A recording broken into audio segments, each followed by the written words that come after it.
नमस्कार मित्रों, मैं हूं आपका होस्ट कपिल देव। फिर से लौट के आ गया हूं आपके favourite Hindi news channel, south India का सबसे बड़ा हिंदी न्यूज़ चैनल नवभारत समाचार में।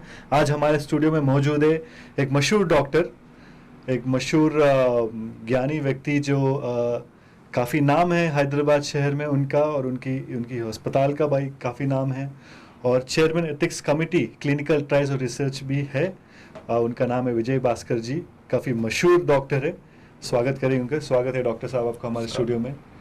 सो डॉक्टर साहब, आप एक बढ़िया सा एक हॉस्पिटल चलाते हैं जिसका नाम है हीलियोस, जो काफ़ी मशहूर है और काफ़ी नाम और चर्चा भी है उसकी हॉस्पिटल का। तो आप एक डॉक्टर होने के नाते, जो आज के दौर की जो चर्चा चल रही है फ़िलहाल, कोविड की दौर है, आप कौन सी तरह की सलाह देना चाहते हैं अपने प्रेक्षकों को जो इस बीमारी के साथ जुड़े हैं, और साइकोलॉजिकल जो एज बोलते हैं, साइकोलॉजिकल फियर जो बोलते हैं, उसको कैसे मिटाया जा सकता है? सही है, आपको जो बोल रहे हैं आप, करीबन 1930 से अपने बहुत सारे वायरस देख चुके हैं। अपने आजू बाजू में बहुत सारे वायरस रहे थे।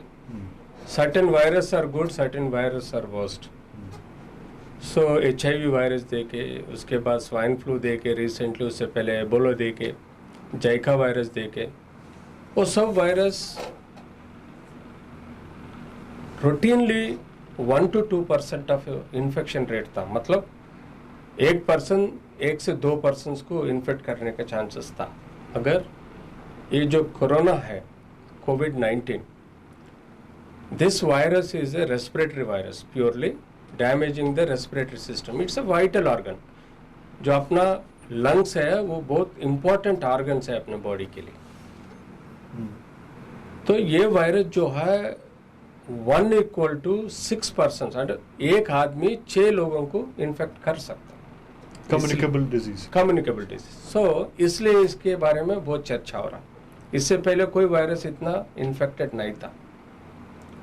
दिस इज प्योरली एरोजल, मतलब it transports in the air as long as the velocity, that means speed और ड्रॉपलेट का ओरल सलाइवा जो रहता उसको हम लाला जलम बोलते और लाला जल बोलते, उसमें वो मोडम में ही लाइव रह सकता है। जो SARS-2 मतलब COVID-19 वायरस जो है वो सिर्फ सलाइवा में लाइव रह सकता है। Without saliva it will not survive. That is the fact we must know. So ये से एक अफवाह हो रही कि हम जैसे छींकते हैं, जो स्नीजिंग जो करते हैं, तो उसकी वजह से भी फैलता है या छूने से भी फैलता है। I will explain. Then, so this virus is generated in one patient, one person will live in saliva. Okay.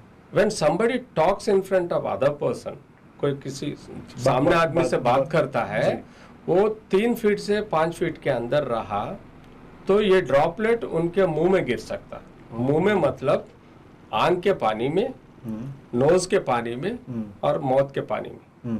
मतलब ये जो सिक्रीशंस ओरल रहता, उसमें जाके ये फिर से सर्वाइवल होके वहां से लेके ये virus is not seenable. It is very small micron. Below 5 micron or about. Right. वो जो माइक्रोन वायरस रहता वो यूजुअली नाक से, मुंह से और आंख से जो सिक्रीशंस रहता उसके द्वारा रेस्पिरेटरी पैसेज में जाता। पेट में नहीं जाता है। जब सांस लिए तो उसका एपिथेलियल सेल्स रहते, ट्रेकिया का, इट इज कॉल्ड ट्रेकिया, मतलब जो सांस लेने का पाइप रहता उसको अपन ट्रेकिया बोलते हैं। वो ट्रेकिया में एपिथेलियल सेल जो ऊपर रहता वो सेल्स अटैक होता। इसका जो कोन है, जो वायरस का कोन जाके जो एपिथेलियल सेल का रिसेप्टर में लॉक हो जाता, वहां से लंग तक, मतलब सांस लेने के लंग्स रहते, उसको आप हिंदी में क्या बोल सकते हैं, श्वास के, उसके अंदर जाके लाखों सेल्स बन जाता, लाखों वायरसेस बन जाता। ओके।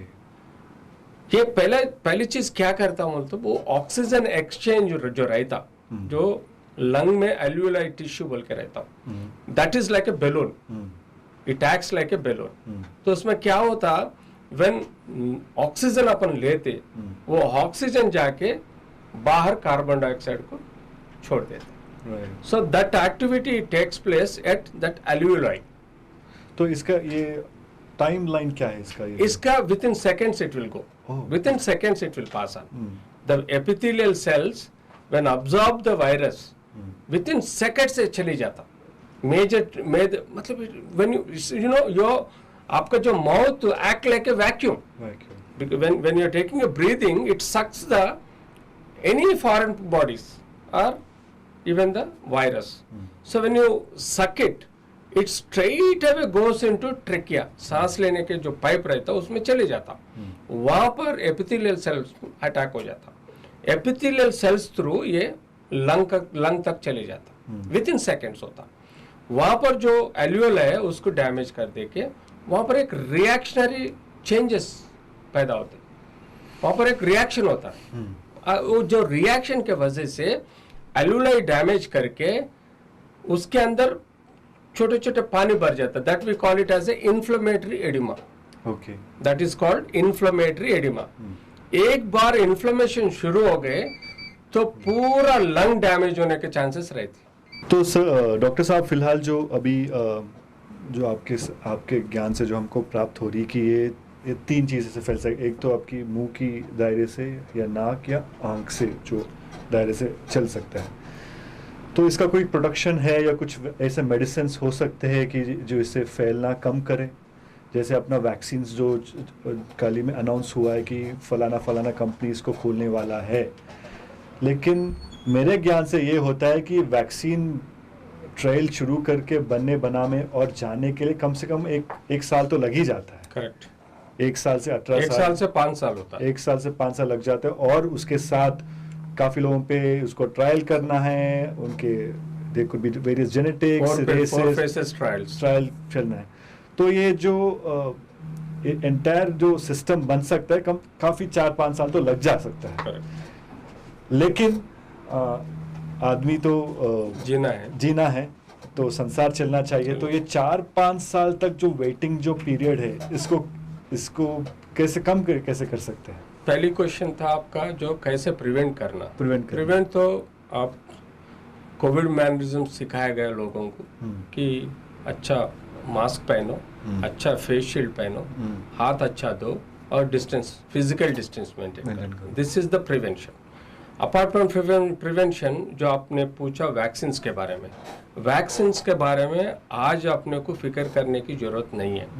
क्यों बोलो तो आज जो तकलीफ हो रहा है स्पेशली हैदराबाद में, hospitals facilities, infrastructure and emergency care, ये तीनों में अभी बहुत मुश्किल हो रहा। हैदराबाद और तेलंगाना लोगों को इतना तकलीफ हो रहा, शायद गवर्नमेंट का इनएफिशिएंसी समझो, नहीं तो ओवरलुक हो समझो, जो भी हो। आज प्राइवेट हॉस्पिटल में इतना डिमांड बढ़ गया, लोग भागदौड़ कर रहे हैं, रास्ते में मर जा रहे, एम्बुलेंस में मर जा रहे और हॉस्पिटल के बाहर भी मर जा रहे। इसलिए मर रहे कि sufficient oxygen beds and ventilator beds available नहीं है। जो पहले लोग और गवर्नमेंट के बीच में जो ट्रस्ट था वो टूट गया। वो रिलेशन टूटने से जो उनको जो कॉन्फिडेंट था, वो कॉन्फिडेंट नहीं रहने से लोग, इवन गरीब लोग भी, मिडिल क्लास फैमिलीज भी प्राइवेट हॉस्पिटल्स के जा रहे। मगर क्या फायदा, अभी प्राइवेट हॉस्पिटल्स में सिर्फ 20-30% बेड्स ही मेंटेन कर सक रहे। 60-70 बेड स्ट्रेंथ को लॉक करके रख दिए, इसलिए कि हेल्थ वर्कर्स नहीं है हमारे लिए। नर्सेस प्रॉब्लम है, टेक्नीशियंस प्रॉब्लम है, सब कुछ प्रॉब्लम। क्यों बोलते हो, आप सुन चुके हैं हैदराबाद में करीबन 20 लाख जो काम करने वाले व्यक्ति हैं गांव में जाके बैठे हैं। वो लोग हैदराबाद आने को डर रहे इसलिए कि कोरोना ज्यादा है यहाँ। सो उनके माँ बाप नहीं बेच रहे।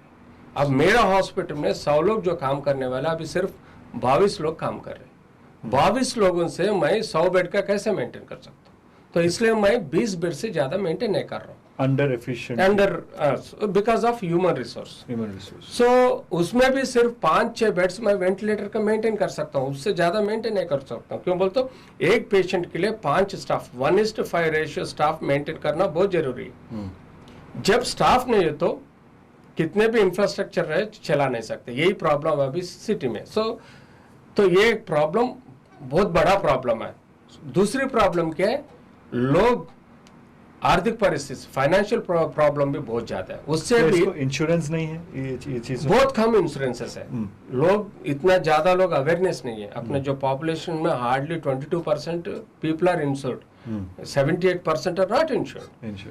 सो मैं क्या बोलना चाहता हूँ, जो फाइनेंशियल प्रॉब्लम, सैलरीज नहीं है, कुछ भी इनकम नहीं है, उसकी वजह से उन लोग साइकोलॉजिकली इफेक्ट हो रहे हैं।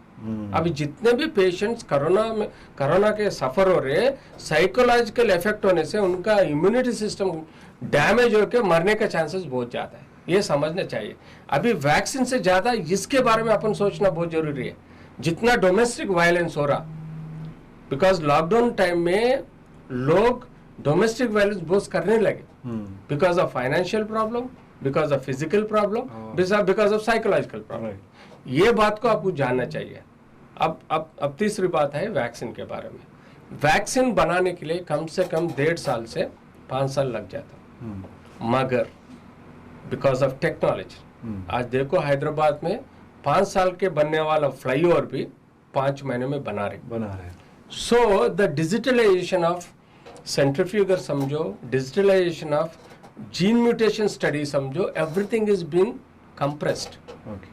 द प्रोसेस इटसेल्फ साइंटिस्ट जो कर रहे हैं अभी CCMB में और नेशनल वायरोलॉजी इंस्टीट्यूट में जो रिसर्च हो रहा, और इन डिफरेंट कंट्रीज में, पहले जो फर्स्ट फेज में उनको 150 डेज लगने वाला अभी 50 दिन से 30 दिन में प्रोसेस कर सक रहे। They can identify the gene, the study of the gene, they can identify the mutation of the gene. इसके वजह से अपन को जो फेज वाइज क्लिनिकल ट्रायल्स है, समझो 150 डेज का 30 दिन में, मतलब जब वुहान सिटी में दिसंबर 1 में शुरू होते ही Russians and Britishians started doing the first phase trials.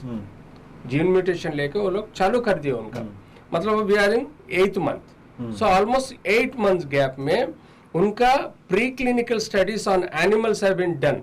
मतलब जो छोटे अपने बॉडी में पैदा हो, मतलब कोई शत्रु है अंदर, कोई एनिमी है अंदर, तो वो कोई भी वायरस हो सकता, कोई भी बैक्टीरिया हो सकता। So it is not confirm, तो antibody test is not confirm. Then next option आया है अभी रिसेंटली, रैपिड एंटीजन टेस्ट।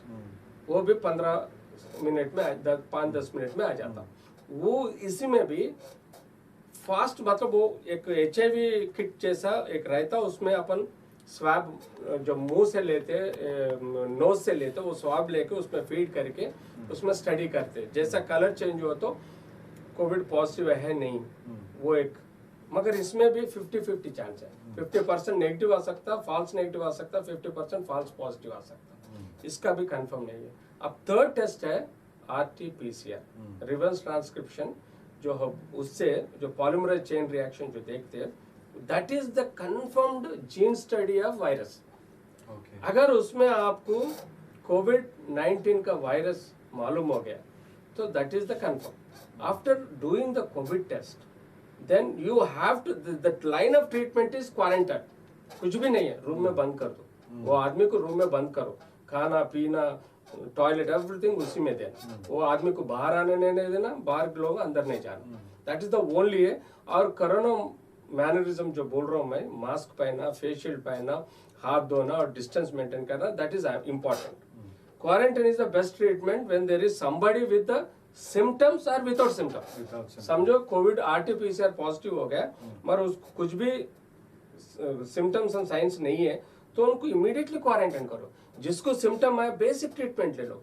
तो यहाँ से शुरू हो जाता है actually treatment of A corona patient. तो यहाँ पर अपने को daily pulse, BP, temperature and oxygen, ये 4 क्लिनिकल डाटा को हर रोज चार्ट रख के लिखना पड़ता है। समझो पल्स 100 से ज्यादा हो गए तो इट इज सिग्निफिकेंट, टेम्परेचर 100 से ज़्यादा होगा, इट इज़ सिग्निफिकेंट।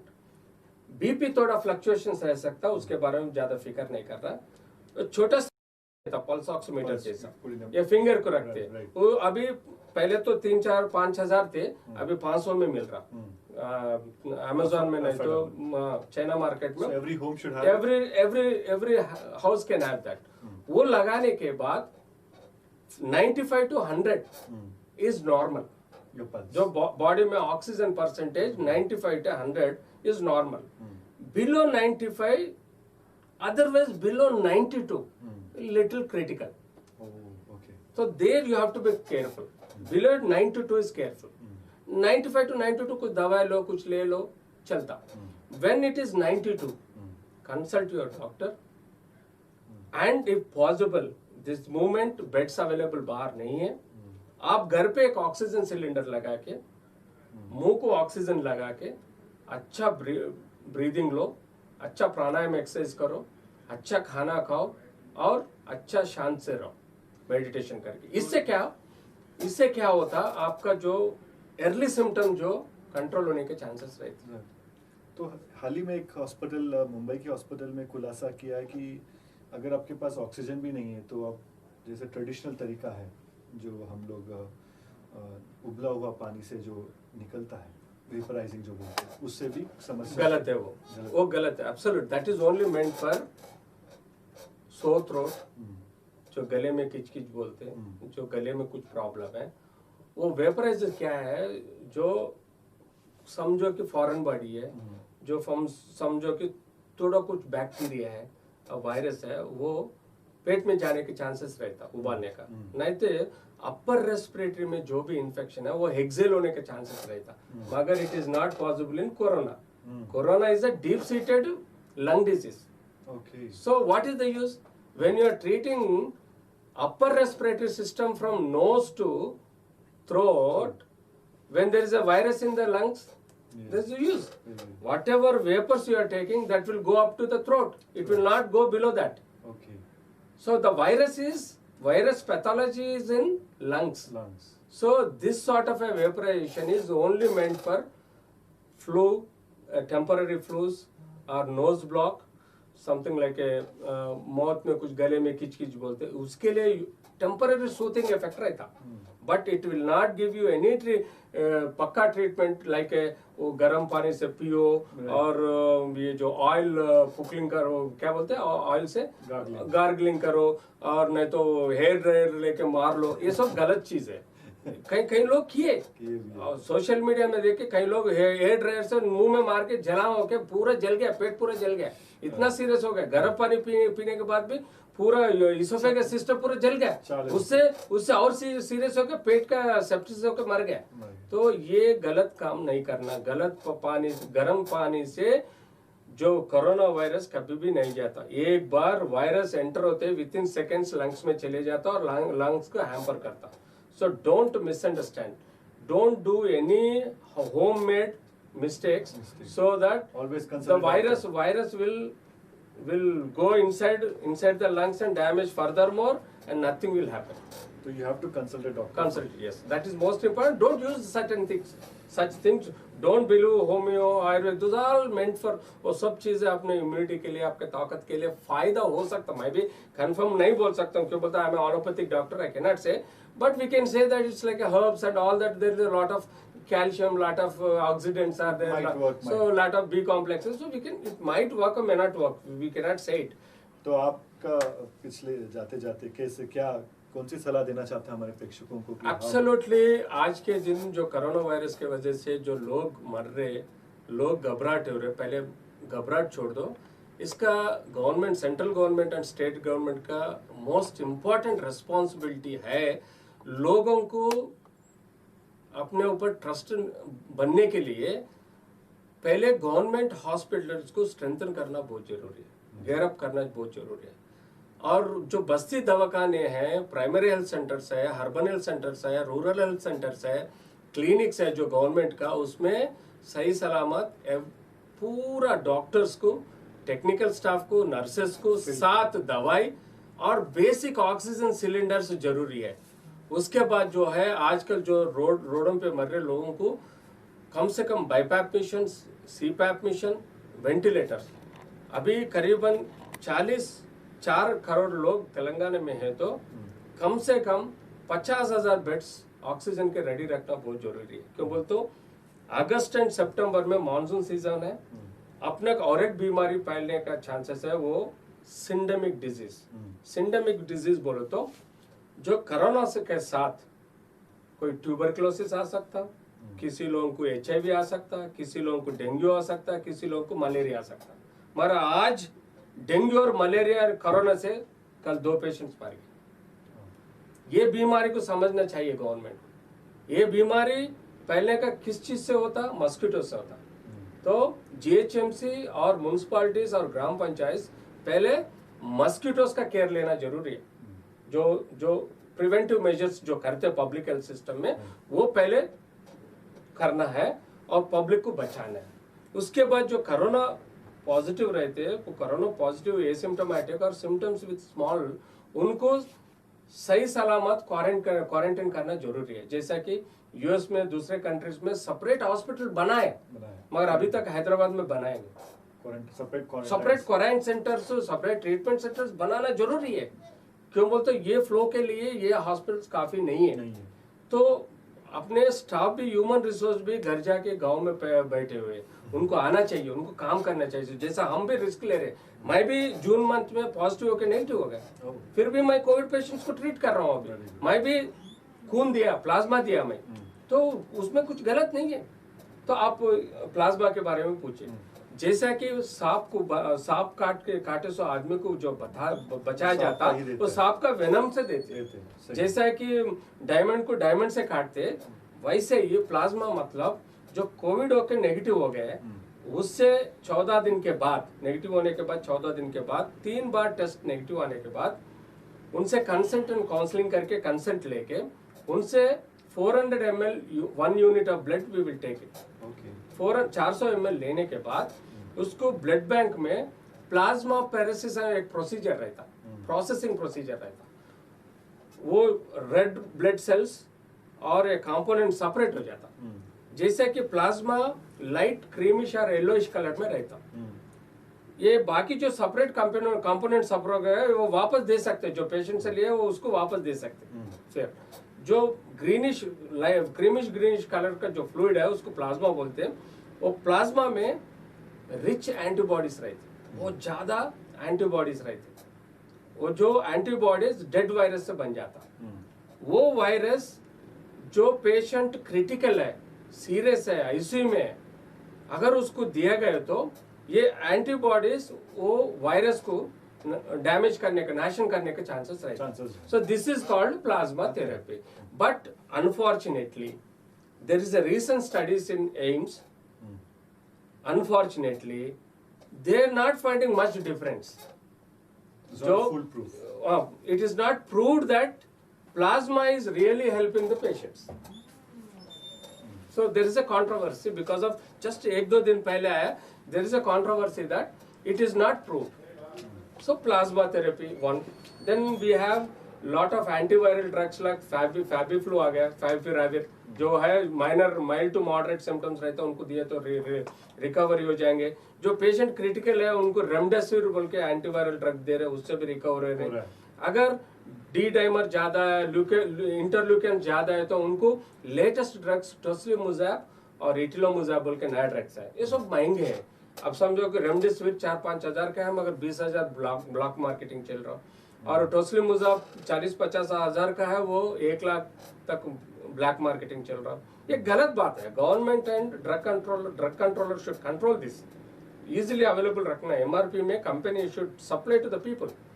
अभी जो प्राइवेट हॉस्पिटल में ज्यादा कलेक्ट कर रहे बोले तो पहले सही बात है, 1 लाख कलेक्ट कर रहे हो, गलत बात है। अब समझो वेंटिलेटर में रखे तो हम पहले नॉन कोविड पेशेंट को 30,000 लेते। अभी कोविड पेशेंट्स को हम PP किट पहनना और सिस्टर को सैलरी से 4 टाइम ज्यादा दे रहे, डॉक्टर को 4 टाइम ज्यादा दे रहे, तो इसके वजह से वेंटिलेटर का चार्जेस 50,000 to 60,000 कर सकते हैं। मगर कहीं 1 to 2% कॉर्पोरेट में 1 लाख से 1.5 लाख तक कर रहे हैं, वो गलत चीज है। हम भी अपील किए प्राइवेट हॉस्पिटलों से, अभी जो कोरोना के वजह से लोग तकलीफ में हैं, पैसे नहीं है, इनको अपन रीजनेबल प्राइस से हेल्प करना चाहिए बोल के रिक्वेस्ट किए, अपील किए, शायद वो बन जाएगा।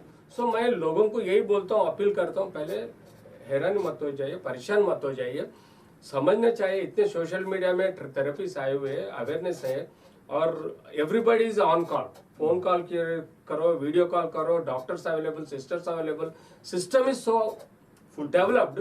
सो परेशान मत हो, सिम्टम्स आए तो बेसिक ट्रीटमेंट लो, जो कोरोना टेस्ट है, जो भी टेस्ट है वो करा लो, वो कंफर्म हो गए तो क्वारंटाइन हो जाओ। अगर माइल्ड सिम्टम्स है तो टैबलेट्स है, और सीरियस अगर समझो दम चढ़ने लगे तो लंग का डैमेज होने लगे समझो, तब आपको पल्स ऑक्सीमीटर 92 से बिलो दिखाए तो इमीडिएटली तुरंत आप हॉस्पिटल चले जाना। हॉस्पिटल में 24 आवर्स आपको ऑक्सीजन सप्लाई होना जरूरी है। अगर ऑक्सीजन परसेंटेज 80 से बिलो आ रहा तो आपको बाईपैक मिशन रखना है। अगर उससे भी और कम गिर रहा और रेस्पिरेटरी डिस्ट्रेस बढ़ रहा तो वेंटिलेटर में रख के आपको antiviral drugs, plasma therapy, anti leukin treatment दे के आपको बचा सकते। दुनिया में 90% एसिम्टोमेटिक, सिम्टोमेटिक बच के बाहर आ रहे, 10% लोग ही सिर्फ हॉस्पिटल में एडमिट हो रहे, उसमें 8% ऑक्सीजन थेरेपी, वेंटिलेटर थेरेपी से बच से बाहर आ रहे। सिर्फ 2% लोग इसलिए मर रहे, वो लोग जो इग्नोर करके, नेग्लेक्ट करके जाते और उनके अंदर comorbid disease like BP, sugar, cancer disease, kidney disease, इसके वजह से मर रहे। सिर्फ 2% मर रहे। आप एक समझना चाहिए, अगर लॉकडाउन नहीं है तो एक्सीडेंट्स और कैंसर और हार्ट अटैक से करीबन 6 से 10% लोग मरने वाले थे, मगर अब समझो कोरोना की वजह से सिर्फ 2% ही मर रहे। 2% ये बात कर ले। ये आप यू डोंट बिलीव, मेरे पास महीने को 100 हार्ट अटैक्स आते थे, अभी 10 भी नहीं आ रहे। और मेरे हॉस्पिटल को 100 एक्सीडेंट्स आते थे, अभी 10 भी नहीं आ रहे। So people have known to. So you got the point. No. When they are at home, when they are relaxed, there is no stress and strain. They are taking good food and sleeping. There is no heart attacks. There is no accidents. So imagine stress and strain works on your human body.